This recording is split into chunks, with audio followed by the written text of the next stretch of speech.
Morning. The electronics costing you more than £100 a year without you even knowing it.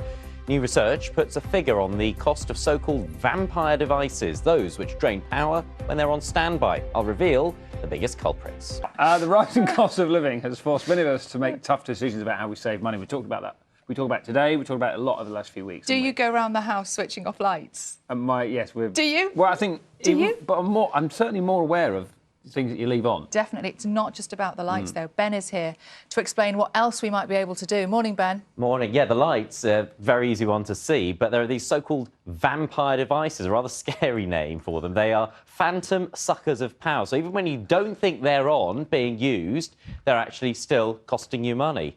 Let me explain a little bit more, because every penny counts at the moment, doesn't it? We have been talking a lot about energy bills over the past few weeks. The price cap went up at the beginning of the month, meaning higher bills for millions of us. There aren't cheaper deals to be had, so some of these costs, well, they're unavoidable. But today, British Gas told us that unused electronics left plugged in, turned on, or in standby mode are pushing up some people's bills without them even knowing.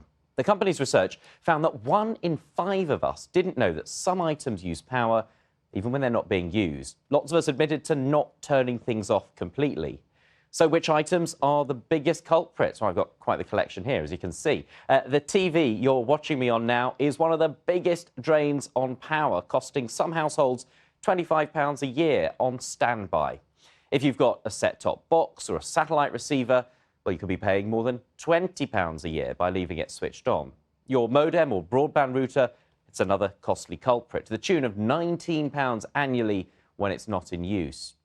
Microwaves, especially those with digital displays, as well as printers, could also be adding to your bill, although not by as much. In total, switching off 13 widely used appliances could save the average household £147 a year. That is the equivalent of 2 months' worth of electricity charges. We asked one energy expert what we could do to protect ourselves from these vampire devices. A lot of this is common sense, but it's a case of bringing your home under control and doing everything you can to possibly minimise wastage. And I think that we all can spot wastage in homes, such as leaving lights on, heating overrunning, and things like this. But as we enter the spring and we start to switch our heating off, then obviously the electric devices come a little bit more important. Well, every little helps at the moment, of course, but most of the increase in energy bills is not down to our behaviour as customers. The higher energy cap is out of our control, and I'm afraid it could go even higher in October.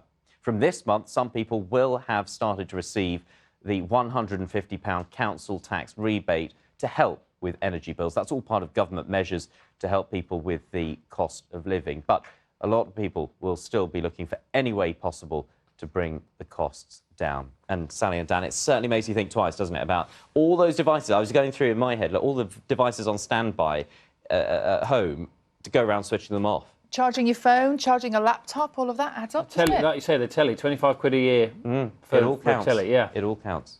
Ben, I've got a lot to do when I go home today, Ben. Thank you.